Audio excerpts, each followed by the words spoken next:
Salut les petits artisans alcooliques, c'est Tao des Cités d'Orge. Je vous présente le premier épisode d'une série de podcasts où j'aimerais interviewer des acteurs du monde de la bière, des brasseurs pros ou amateurs, responsables de festivals, patrons de bar à bière, etc. Le but sera de découvrir un peu leur parcours, leur histoire et leur aspiration. Dans ce premier épisode, j'ai eu la chance de pouvoir papoter avec Florent de la brasserie Galilée, anciennement surnommé Florent de la brasserie du Houblon d'Argent. Il est brasseur pro, mais aussi youtubeur. Et si vous avez parfois du mal avec la prononciation, c'est pas parce qu'on était à moitié bourré. C'est parce que j'ai merdé avec le micro et j'ai dû récupérer le son sur une caméra très éloignée. Bref, la prochaine interview, je me ferai plus avoir, promis. Bonne écoute et bon visionnage pour ceux qui ont un écran et du coup des sous-titres qui devraient aider un peu. Je crois qu'on est pas mal. Allez, comme tu veux. Alors, salut Florent. Salut. On va parler aujourd'hui un petit peu de ton parcours, de comment tout a commencé, donc ta brasserie Galilée aujourd'hui, mais surtout vraiment on va partir depuis le début du début. Donc ma première question va être, est-ce que tu te rappelles de la première bière que tu as bu et qu'est-ce que c'était? Ah, la première que j'ai bu, je pense que c'est une bière belge et je pense que c'est la Jupiler. Mon petit frère est parti faire ses études en Belgique et du coup je suis allé boire souvent en Belgique et il se trouve que là-bas la Jupiler c'est un peu la bière qu'on boit facilement partout. Et à force d'y aller, de découvrir à quai belge que il y a pas que la Jupiler.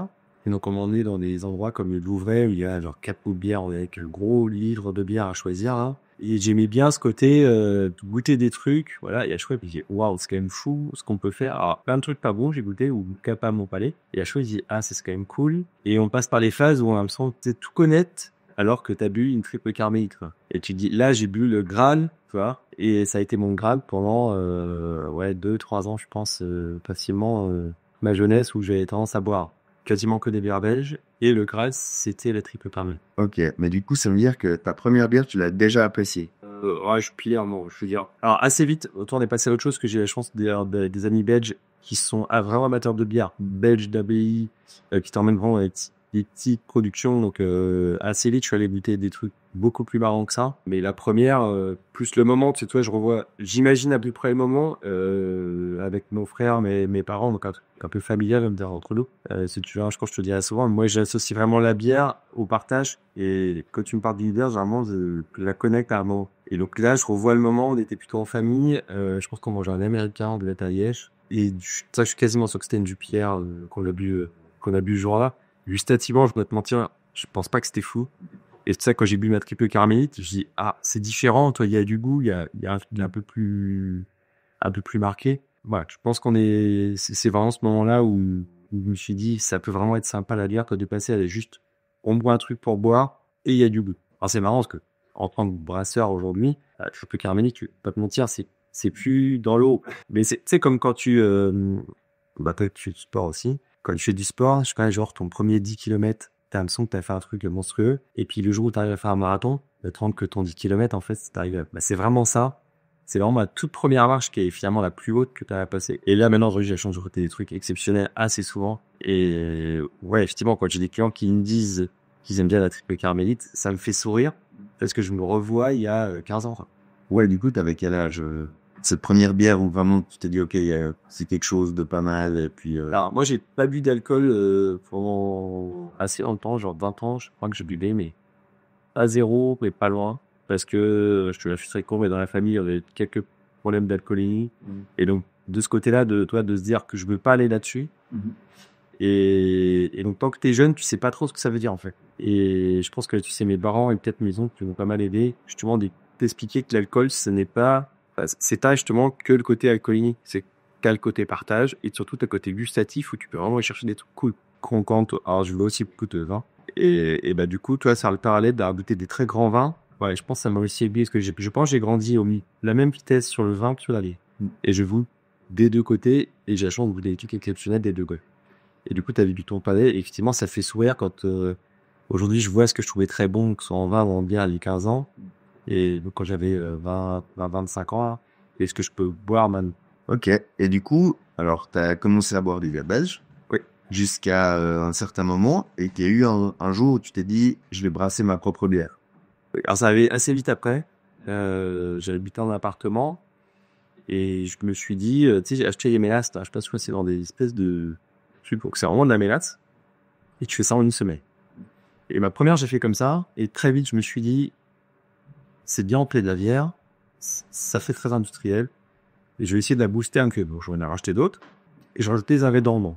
Que ce soit, genre, j'ai rajouté du sucre, j'ai rajouté de la cannelle. Enfin, vraiment plein d'ingrédients pour pour rehausser le goût. Ça a duré 1 an, je pense, à peu près. Et après, j'ai fait la démarche de dire, ok, maintenant on va passer aux céréales et on va commencer à jouer. Mais les toutes premières bières que tu as faites, on était déjà plutôt satisfait. Outre le fait que tu voulais rajouter du goût, mais je veux dire, les toutes premières que tu as faites, c'était des réussites ou bien c'était des trucs achetés Alors, de tout but. Non, toujours des réussites. Sauf, je suis beaucoup par expérience. J'ai toujours été dans l'excès. Tu vois. J'ai fait l'excès d'amertume, j'ai fait l'excès d'alcool, de monter des bières à 13, 14 degrés, de ça en mettant du sucre. Et de me dire, donc moi, ça m'a toujours plu, parce que je savais l'heure que je voulais aller. Je pouvais apprécier ma bière, parce que j'ai voulu faire un truc à 14 degrés d'alcool, j'y suis pas. Mais quand je faisais goûter à ma famille, ils disent, oui, c'est bon, mais tu vois que là, elle devrait boire. C'est bon, mais parce que c'est toi, ce serait, j'aurais acheté ma bouteille, je le jette, quoi. C'est pas... Donc ouais, non, moi j'ai toujours apprécié ce que j'ai fait. Après, j'adore cuisiner. Je retrouve dans la bière ce que je fais à la cuisine. La seule différence, c'est que la cuisine, je l'ai quelques heures après. Là où la bière peut attendre un peu plus longtemps. Et même avec l'expérience, on voit que plus on attend, meilleur ça peut être. Et du coup, alors, t'as commencé avec plus ou moins des kits. C'était des kits ou pas vraiment, genre le fermenteur et tout ça, t'as tout acheté d'un coup ou t'as d'abord trouvé un peu Au seau. Donc vraiment, les kits, les premiers, les mélasses. Après, je suis passé au kit avec les seaux. Ma petite marmite à la maison. Hein. Donc pareil, ça n'a pas duré longtemps parce que très vite, j'étais convaincu que plus le volume était petit, plus c'est compliqué. En compte pour tenir les paliers de température. Donc je suis passé au 20 litres assez rapidement. Et après au Brou 50. Et là, c'était top parce que niveau stabilité, c'était quand même top en circulation. Les doigts, c'est pareil. La première fois que j'ai mon Brou, donc ça fait 10 ans que là, mon Brou. Plutôt que de commencer par une petite PV facile, j'ai commencé par une grosse triple. Il dit, pour la petite anecdote, je sais ma grosse triple remplit le seau, mais à 28 litres, toi, limite, et je mets à fermenter dans la maison. Donc, un bon 23, 25 degrés dans la nuit. Et donc, je ferme le seau, je le pose sur la table, et l'ouvre, on dort à l'étage. Ma femme descend, le truc, ça sifflait, et après, ça allait exploser. Après, ça reste rien, au pire, ça va décapsuler le seau. Mais ça sifflait, ton truc, il a explosé, il y a du CO2 de partie. Et en fait, le Krausen avait bloqué l'entrée du truc. Et du coup, ça sifflait, mais on avait vraiment l'impression que ça allait être une bombe marmite. Ok. C'était une grosse strip bien chargée sur une levure que vous vendez que ça. Il y allait genre une ABU, comme ça. Je vais perdre en fin de ciment, forcément. Ça, le premier. Je pense que je rebois mes bières aujourd'hui. Je pense que j'aurais des gros esters d'alcool, des gros, enfin, je me dis, fermentation, t'es pas suivi. Et ouais, on y va étape par étape. Et toi, besoin toujours de commencer par l'excès avant de faire des trucs un peu plus cool. L'affinage, ça arrivait assez tard. Hein. L'affinage de mes bières, ouais, tu vois, vraiment, depuis que j'ai la pincée Galilée, je fais vraiment attention à affiner mes bières. Tant que j'ai la pincée du Grand d'Argent, j'étais pas tant que ça dans l'affinage. Une lager ou 2-3 recettes près, mais sinon, j'étais plutôt sur les trucs, tu vas y aller franco, avec sa tabasse et Alors justement, t'as commencé donc du coup avec une petite marmite, ensuite t'es passé aux 20 litres, 50 litres. Et c'est à quel moment que t'as créé ta première brasserie, la brasserie du Blanc d'Argent justement? C'est à ce moment que t'étais à 50 litres ou déjà dès que t'as commencé, tu t'es dit je veux une image de marque, en guillemets, je veux qu'elle ait un nom? Alors la brasserie du Blanc d'Argent, en fait, elle arrive en même temps que la 50 litres. Alors les vidéos arrivent un petit peu après, mais je crée la brasserie, là encore du réglementaire, tout, donc les douanes, etc. Parce que dans mon idée, je sais déjà qu'un jour j'aurai ma brasserie. Et je me dis, plutôt que je fais bien réglementaire, je m'habitue en petit. Et le jour où je vais devoir passer le pas de passer en pro, bah finalement j'aurais déjà tout fait. Je saurais les douanes comment ça marche, je saurais, donc j'aurais tout fait. Donc d'abord j'ai fait le réglementaire, après j'ai lancé la chaîne, qui m'a beaucoup amusé, parce que besoin justement de partager et de montrer ce que je faisais. Alors ça a dû arriver un peu avant que ce machin. L'idée c'était de montrer juste ce que je faisais, et j'aime bien montrer par l'expérience. Ou des fois j'aime sans inventer la roue, mais j'aime bien montrer ça marche pas, ça fait les vidéos, donc toujours au bout jusqu'à la dégustation, dire là j'étais bon, j'ai fait que c'est bon, là ça a gâché, on essaie de comprendre pourquoi, parce que comme je suis dans l'excès, forcément à un moment donné ça va rater. Donc je revois ce que nos anciens ont fait il y a quelques années. Alors justement, t'avais comme projet à long terme de faire une brasserie, tu t'es dit jusqu'à la première, la petite, et directement tu t'es dit je vais faire une chaîne YouTube avec ça, c'est-à-dire que elle est arrivée presque en même temps que les débuts de la chaîne. Oui, la brasserie du Blanc d'Argent est arrivée en même temps que la chaîne parce que j'avais besoin de partager. Et je savais même que ma grosse brasserie un jour, il y aurait ce côté partage. Je fais des ateliers de brassage, ça sert à ça. J'ai besoin de partager ce que je fais. Et je trouve vraiment que sans la bière, c'est un moment de partage. Que ce soit autant sur le produit que le moment. T'as juste trouvé une bière avec des copains, c'est sympa. Et quand on est entre brasseurs, on adore partager notre process, voir l'affinage. On a fait un petit exercice vendredi tous les deux justement sur les corrections d'eau. Moi, j'ai adoré le moment de partage. Ouais. Et faut avoir l'honnêteté de s'en remettre en question. Moi, je fais pas ça. Et là, on a vu quand même une différence assez criante. Toi, du coup, ça va rentrer dans ma tête. Je vais réfléchir. Et je pense qu'un de cas, je ferai une vidéo pour montrer ma démarche de pourquoi, et toi, et puis pourquoi jusqu'au élément déclencheur de j'ai changé mon eau finalement pour Nike. Aujourd'hui, j'ai fait jusqu'à sur l'acide lactique.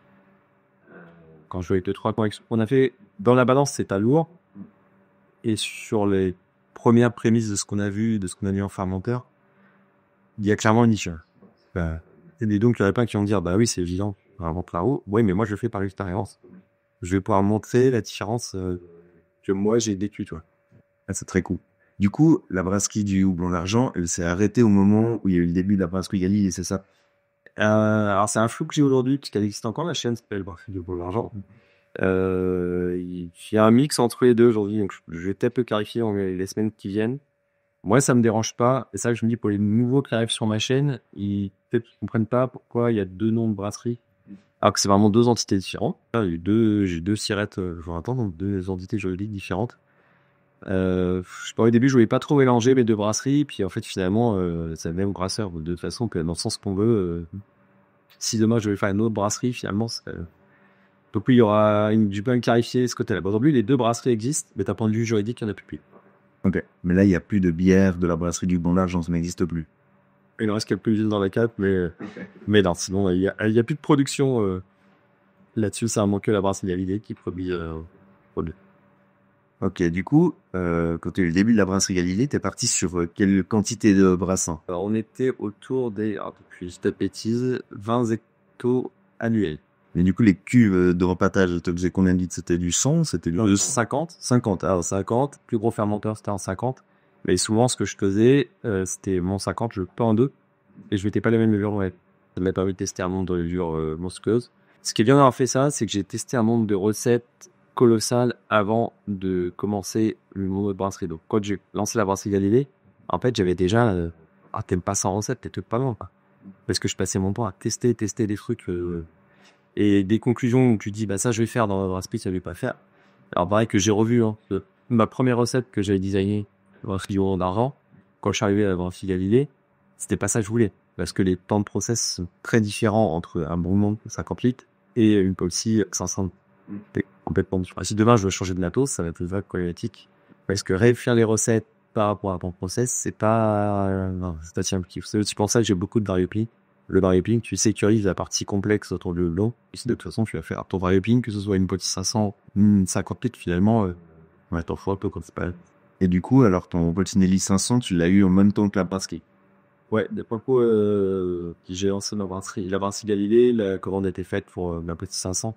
Pareil, pas mal de temps à trouver du matériel sur le quai de oui, donc j'ai la chance d'avoir quelques brasseurs qui m'ont inclus. Et ce que j'aime beaucoup dans le Polsi 500, c'est le côté accès au produit. Quand c'est pas tout fermé, t'appuies pas sur les boutons machin, t'es vraiment en contact avec ton produit. Donc je retrouvais un petit peu ce côté amateur. Ce qui va me frustrer un jour, je vais passer en plus gros. Et effectivement, c'est un plus sur des trucs plus automatisés, etc. Faut avoir ce que je garde, mais j'ai besoin d'avoir ce contact avec le mou et avec le houblon directement.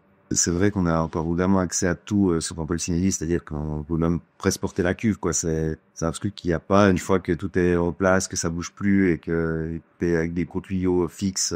Mais du coup, toi, tu penses qu'à un moment donné, tu vas devoir passer à ça pour partir plus gros? Oui, il y aura. Peut-être enfin, je vois pour garder le côté plaisir. On a parlé un peu quand on a brassé. Quand je fais la gamme classique, je t'avoue, j'en trouve les salariés dans la brasse. Parce que je vais enquiller ma recette, ouais, je sais les paramètres que je dois trouver, etc. Quand on est dans de la création, comme on a fait vendredi, là, moi, ça m'éclate.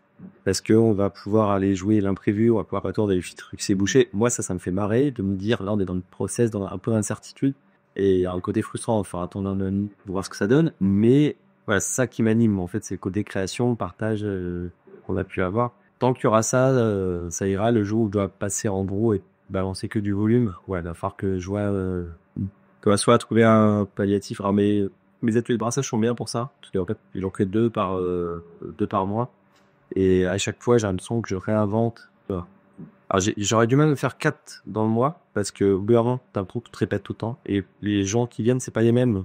T'es obligé de reprendre tout à zéro, comme si t'avais rien fait. Mais à chaque fois, j'ai ce côté créatif. Au monde des ateliers de brassage, je donne pas des recettes aux gens, on m'invente la recette à chaque fois. Mais donc, j'aime bien ce côté où t'inventes plein de petites recettes.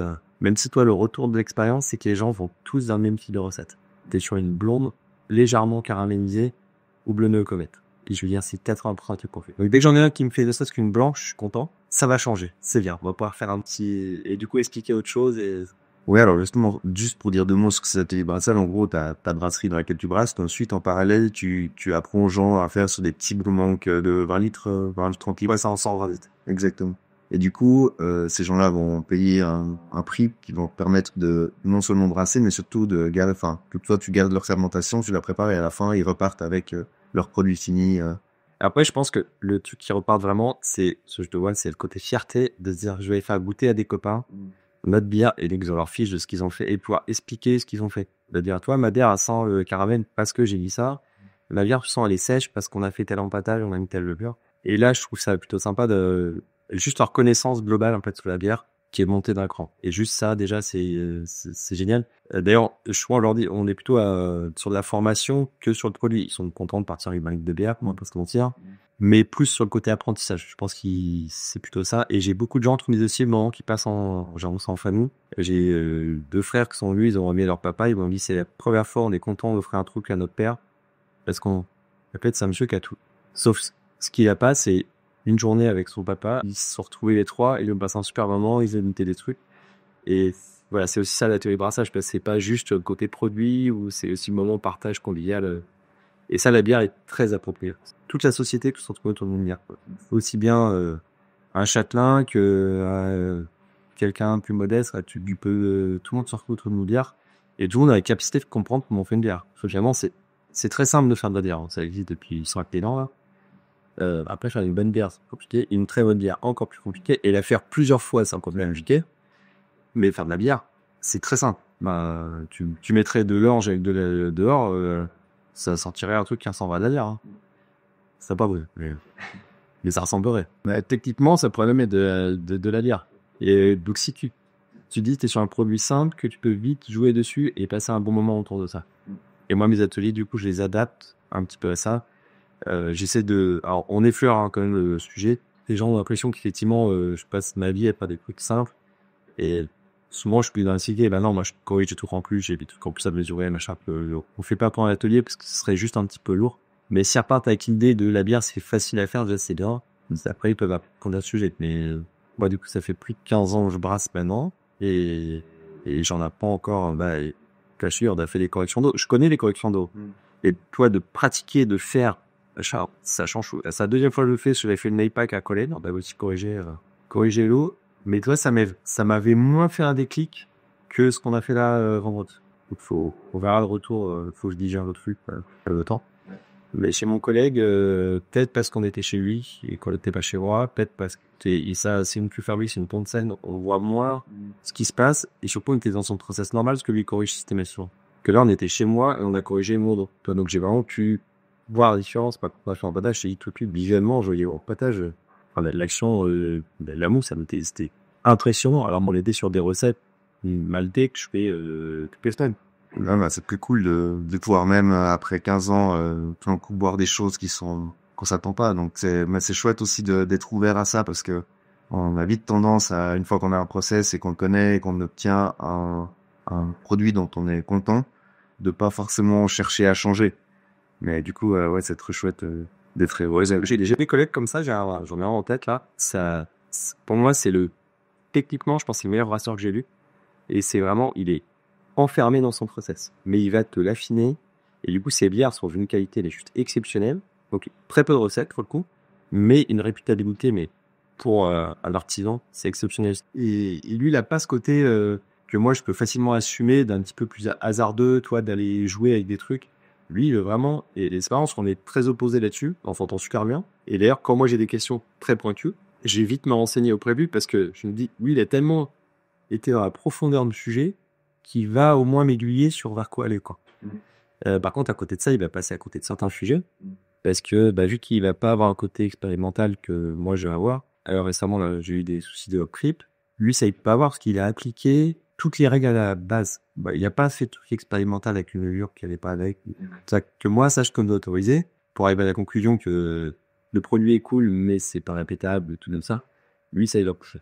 Mais toi, j'ai beaucoup d'estime pour lui quand même. C'est juste qu'on n'a pas la même approche du process. C'est juste ça. Donc toi, t'es plus dans une approche empirique, testée, mais surtout aussi à partager du coup les tests. Et c'est ça que je trouvais très intéressant sur ta chaîne YouTube, c'est on partage les réussites, mais on partage aussi quand il y a un souci, et puis on cherche tous ensemble quel peut être le souci. Ah voilà, j'ai trouvé d'où ça vient, et donc en fait, on sait que ça il faut pas faire, et voilà.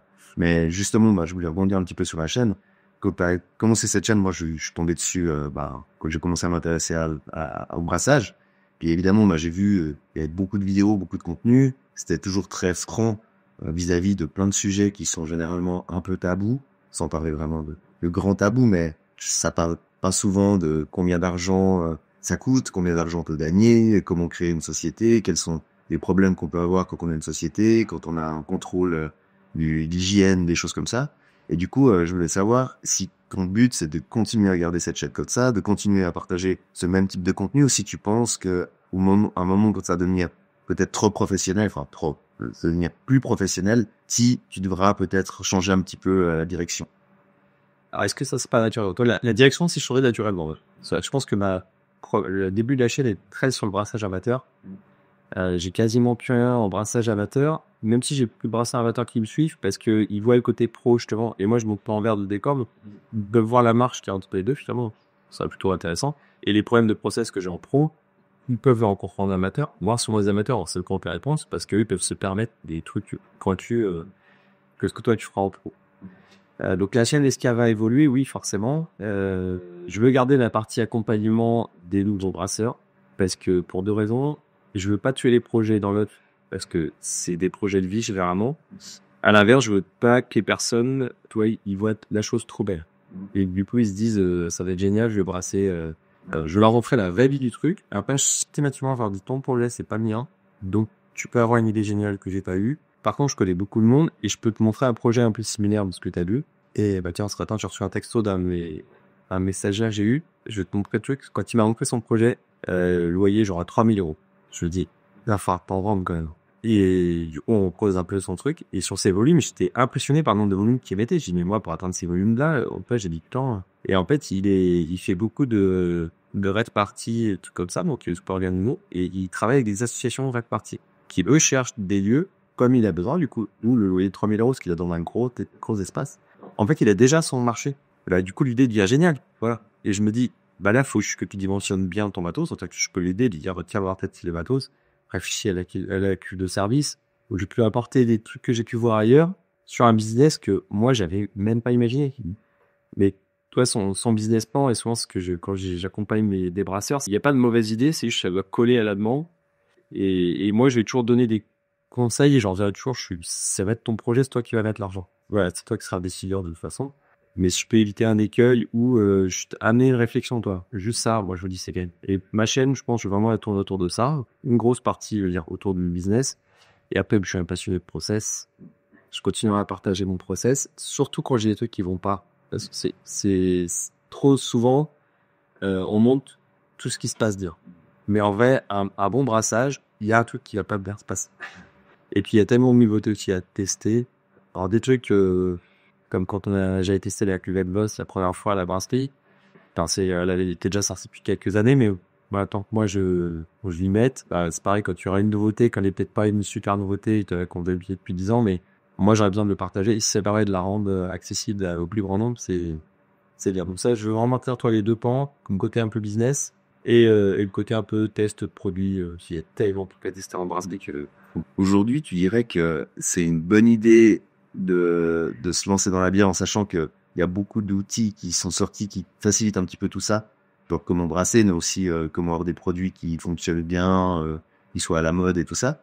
Ou est-ce que tu penses que le marché aujourd'hui est un peu saturé ou plus difficile qu'il aurait pu l'être il y a quelques années? C'est quoi ton idée un petit peu sur est-ce que tout le monde devrait se lancer ou plutôt il faut vraiment quelque chose de très très bien ficelé parce que sinon ça va être très compliqué?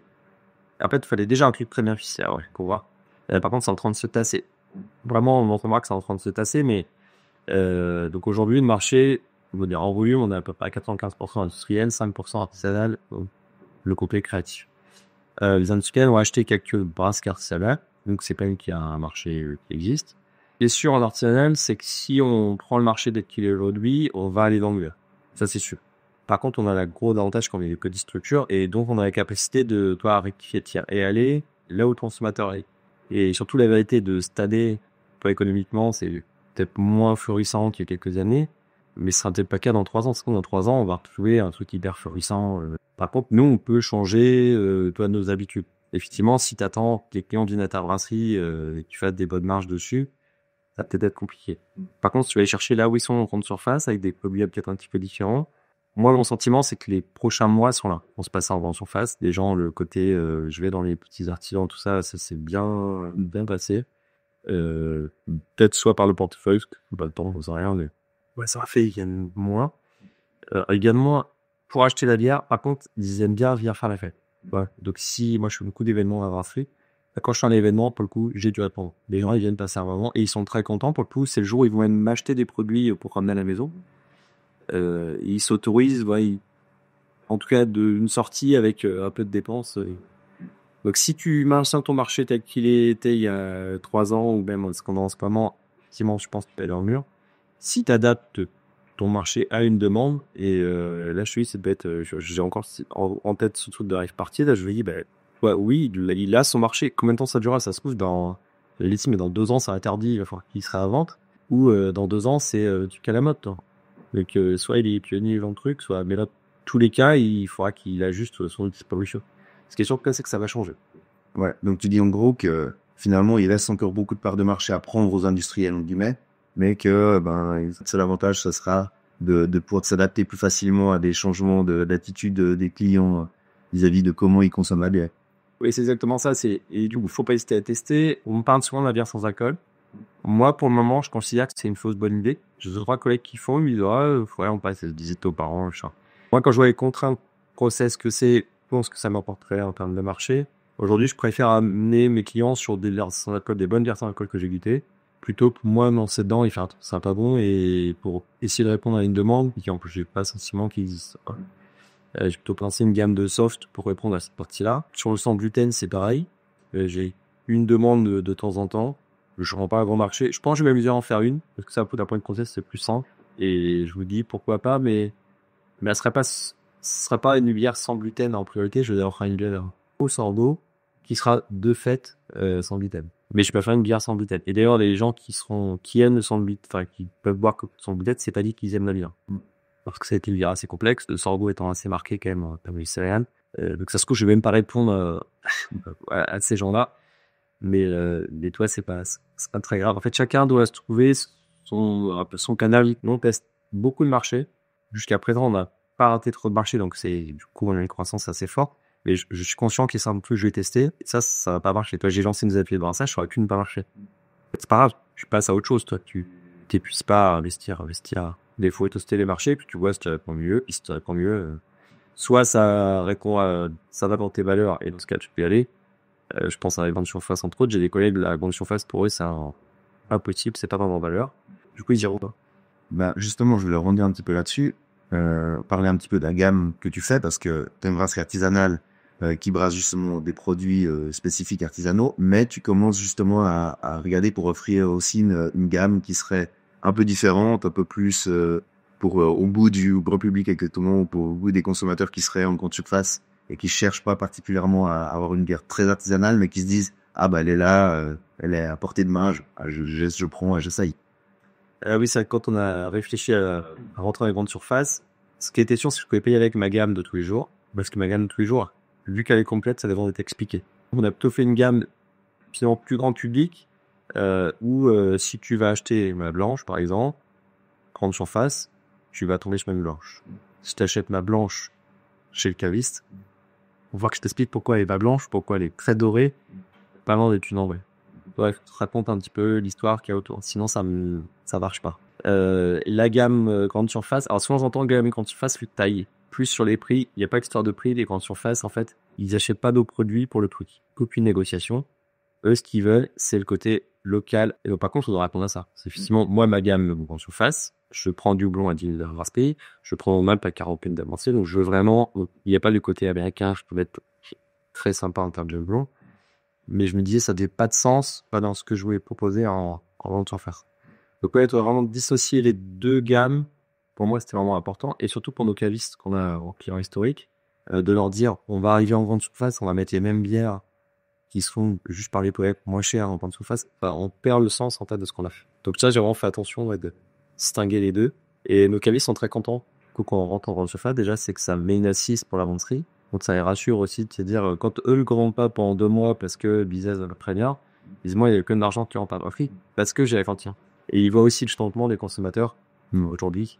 Soit le pouvoir d'achat, je suis aucun leur facteur, mais les gens vont moins dans les caves, donc il faut amener un autre produit avec. Et justement, dans les caves, on a aussi beaucoup de nouveautés. On fait 1 à 2 lavations par mois, et dédiées pour les cavistes, et ça leur donne un peu du grain à moudre pour expliquer aux consommateurs, tiens, il a lancé tel truc, que grande surface sont tout bête, parce que la personne peut expliquer que j'ai fait une guerre à la rue d'arbre, puis plus de trous, respect polyphénol, tout ça. Mais est-ce que du coup, pour toi, c'est plutôt tu y vas plutôt à reculons, ou tu te dis, non, c'est finalement un nouveau marché qui s'ouvre, et peut-être que ces gens-là qui vont commencer par une bière plutôt standard pour consommateurs grand public, qui pourraient finalement se dire, ah, mais oui, je connais la Prince des Galilée, j'ai déjà bu 2-3 de leurs bières qui étaient bonnes, je vais peut-être essayer celle à la rue d'arbre, justement. Ah, moi, du coup, c'est plutôt ça, c'est plutôt un produit d'appel pour la brasserie. Donc, on va chercher les gens là où ils sont. Ils peuvent se découvrir la brasserie. Eux, mécaniquement, ils vont nous trouver, chez un caviste, ils vont se poser autre chose. Ils disent, ah oui, j'ai déjà goûté des Brasserie Galilée, j'ai bien aimé. Je vais tenter un truc un petit peu plus marrant de chez eux. Ou même, je vais venir à la brasserie. Parce que moi, j'aime bien quand les gens font la démarche de venir à la brasserie. Là, moi, je peux passer tout leur expliquer un peu ce qu'on fait. Ou plus juste passer un bon moment, voir un concert, etc. En tout cas, il faut l'avantage de la grande surface, qui a une grosse visibilité, et ça permet aux gens de voir qu'on aussi. Ça le positionne sur le marché. Et après, je respecte vraiment mes collègues qui veulent pas y aller. C'est une autre approche. Par contre, il faut assumer le fait de pas y aller. Alors, on peut pas se dire, on veut pas de la grande surface. Et moi, je sais que je n'ai aucun problème à bosser avec les grandes surfaces parce que, en fait, il y a des vrais gens dans la grande surface.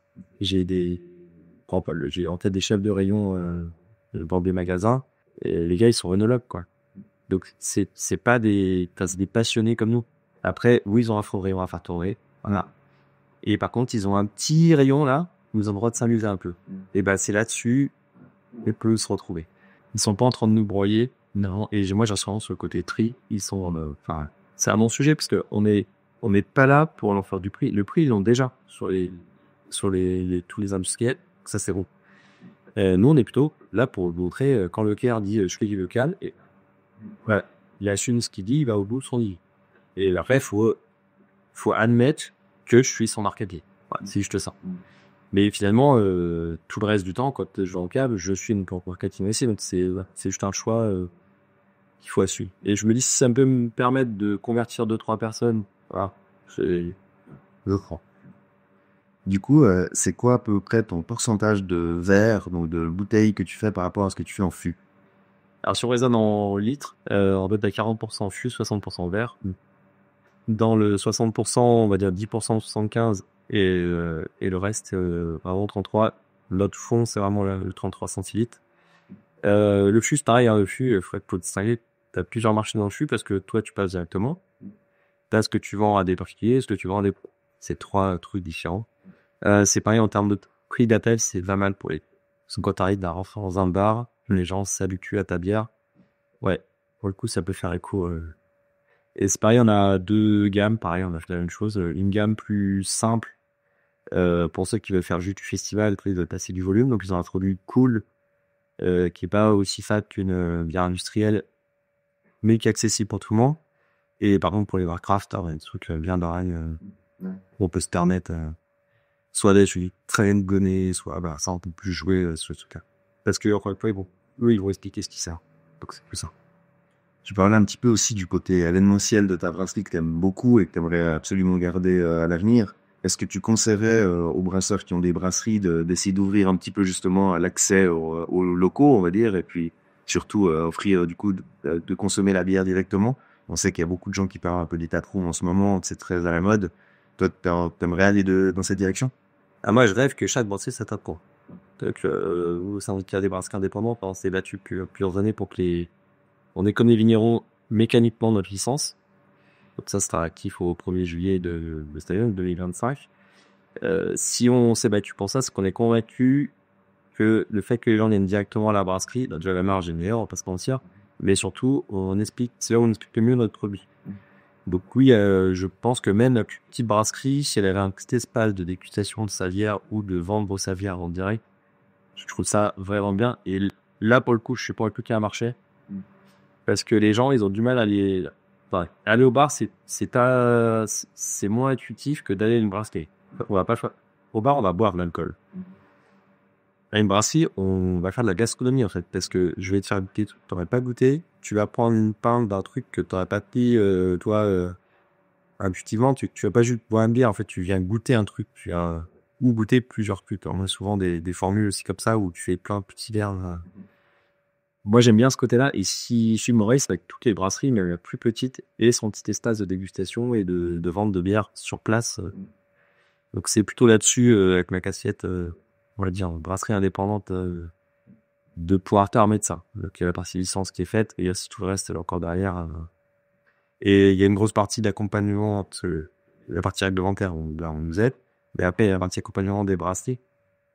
Ils sont pas conscients de tout ce que ça veut dire derrière, la SACM, etc. Donc ça, pour les accompagner, leur dire, il y a des trucs à faire, mais c'est pas non plus une montagne. Voilà, bon, si tu peux vite faire un petit événement où tu fais venir un concert, tu fais un peu de chant et ça va te coûter un petit peu, mais finalement, tu vas les faire trouver économiquement et puis en termes de positionnement. Voilà. Et là, quand on parlait des marchés tout à l'heure, je pense qu'il y a un vrai marché où les gens ont besoin de sortir. Et la brasserie est un lieu qui s'y prête par rentrer là.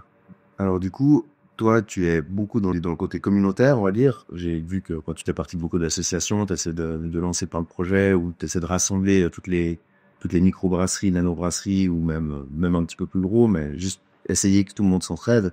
Est-ce que tu penses que des gens qui commencent doivent vraiment s'orienter vers ça, tenter de créer des petits regroupements où tout le monde peut s'aider pour essayer de faire grandir les produits, parce qu'on voit qu'il y en avait qui partent vraiment tout seuls dans une direction où c'est que eux et tout le monde sont des concurrents. Et toi, t'as on va dire la casquette inverse où tu te dis non, on va essayer de tous être des amis, puis on dépanne du grain ou du houblon si l'on manque. Comment tu penses qu'il faudrait que ça évolue en binaire? Pour moi, déjà, à minima, faut choisir un des deux syndicats. On pense c'est le minimum, ne serait-ce que pour la protection juridique, parce que tant que tout va bien, c'est cool. Le jour où il va y avoir un pépin, là, faut choisir un des deux syndicats, ne serait-ce que pour avoir un médiateur de la consommation, je suis en tout cas. Ça, mais en fait, un syndicat, c'est bien d'un point de vue national. Ça va faire une grosse couverture juridique, toi, c'est un peu le chapeau qui est au-dessus. Après, localement, c'est tout bête, mais juste en termes de négo, quand je vais négocier mon verre, si je suis tout seul, 2 balais par mois, mon fournisseur de verre s'en fout. Quand on commence à lui dire, on va être 10 brasseries à discuter du prix, il dit, ça, je peux vous envoyer un camion tous les mois. Ok, c'est plus la même histoire. Ça qu'on est la même taille qu'une grosse brasserie. Là, l'an dernier, on a fait un achat de fût en groupé. Et le coup, il est d'acheter, moi, 2 palettes, on a acheté un camion. Et j'ai croisé un de ceux qui a acheté avec nous, il m'a dit, si tu rachètes des fûts en fin d'année, tu penses à moi, tu mets dans le van. Et c'est tout bête. Là, il n'y a pas quand même, le fournisseur nous a fait une facture chacun, donc il n'y a même pas de revente, tout comme ça. On a nos gravures chacun. Sauf que, le transport, c'est pas le même si tu prends 2 palettes, si tu prends un camion complet. Et pour le fournisseur, c'est pareil, il a une commande complète. Et ça, le fait d'être en petit assaut, plutôt qu'une grosse assaut qui va négocier le truc, avec ce petit assaut, tu vas plutôt négocier localement. Et tu peux aller négocier avec des petits producteurs locaux. Entre autres, on a un Mathieu et toi, le Matori qui est en train de se montrer à côté. Moi, j'ai envie de bosser avec eux. Ils feront un effort sur le prix si je leur garantis des volumes. Pour garantir des volumes, si je n'ai que ma brasserie à Ballon, je pèse rien. Si je dis, on regarde à 10 brasseries, on prend tant de tonnes cette année. Donc, ça te permet aussi de rationaliser tes achats, toi, quand tu fais des commandes. En plus du côté dépannage qui est sympa et cool. Mais même sur des achats plus réguliers, tu peux aller négocier beaucoup plus facilement. Et alors là, t'as deux structures, hein. T'as un WhatsApp, ça peut suffire. Ou aller jusqu'à une asso. J'ai carrément une asso avec session des brasseries de Réloir et une prof, là. Blanc, c'est carrément associé, parce qu'on va faire des événements mensuels, du coup, là. Mais déjà, juste un WhatsApp tout bête des 400 brasseries que t'as autour de chez toi, ça peut vraiment aider, quoi. J'ai encore une question. Comment tu vois Galilée dans 5 ans, on va dire? Qu'est-ce que tu imagines dans ta tête aujourd'hui sur l'évolution de la brasserie? Alors 5 ans, alors c'est marrant parce que 5 ans, ça va faire ambition en plus. Moi, j'aimerais me rapprocher des 1000 hectos, pour être honnête. Ce qui va être le plus dur, c'est les années qui arrivent, parce que là, on vient de passer les 200 hectos, donc c'est petit et tout est dans mes mains. Donc c'est plutôt facile de tout maîtriser. Là, je vais dans la phase où il va falloir commencer à déléguer et je veux pas perdre l'ADN de la brasserie. Et donc, ça va être le plus dur, c'est de faire rentrer les gens dans la brasserie et garder l'ADN de la brasserie. Et ça, c'est... Bon, je discute beaucoup avec des grosses brasseries. J'ai la chance, par les différents assos, de voir beaucoup plus grosses brasseries qui sont à jusqu'à 50 000 hectos. Je pense à l'Unicasi, par exemple. Ce que j'aime beaucoup, et je parle avec eux, c'est la simplicité des patrons. C'est-à-dire que les gars, ils font 50 000 hectos et ils ont gardé leur âme il y a 20 ans. Déjà, ça, je me dis, ça, faut que je reste comme ça. Si je perds ça, il faut que quelqu'un me dise, arrête de penser ce que tu fais, tu t'es perdu. Parce que, ouais, j'ai en tête une quasi, là, pour parler avec David, donc le patron. Je me dis, si je suis comme lui alors lui, il entend, c'est quand même des 50 000 hectos. Mais vraiment, j'ai senti l'âme de ce qu'il veut, et il ouvre des boutiques, des bars à bière vite partout. Mais je sens vraiment que c'est son truc, quoi. C'est vraiment ce qu'il avait envie de faire, et il veut proposer ses produits direct pour ça. Et quand je croise des gens comme ça, je me dis, tu vois, c'est un peu ma cible, c'est vers ça. Donc là, je vise un petit peu moins loin. J'ai d'autres collègues qui sont sur ils viennent de passer 500 hectos, là. Et pareil, ils ont gardé leur âme. Donc ça va vraiment être ça, mon sujet. Faire rentrer des gens, ouais, dans la brasserie, avec ce côté, la même envie que ce que moi, alors je pourrais pas leur demander d'être aussi investi que je suis, parce que eux, mécaniquement, ils se conservent, parce que je veux pas d'investissement, parce que moi, j'ai proposé, je veux vraiment garder la marque complète sur ma brasserie. Mais qu'ils aient ce même plaisir, et ça, c'est à moi de les protéger, qu'ils prennent plaisir à être dans la brasserie, et de dire, je suis dans une marque où, à niveau éthique, il n'y a pas de sujet, niveau tous ces trucs-là, toi, en fait, alors, t'en as pas parlé au début, mais j'ai passé dans un grand groupe industriel, c'est Coca-Cola, et ouais, j'en tiens 2 choses là-bas, c'est la marque au-dessus de tout, et tout ce qui est éthique, ça doit le monde pas être un sujet. Si t'as des doutes, tout ça, c'est que déjà, c'est trop tard.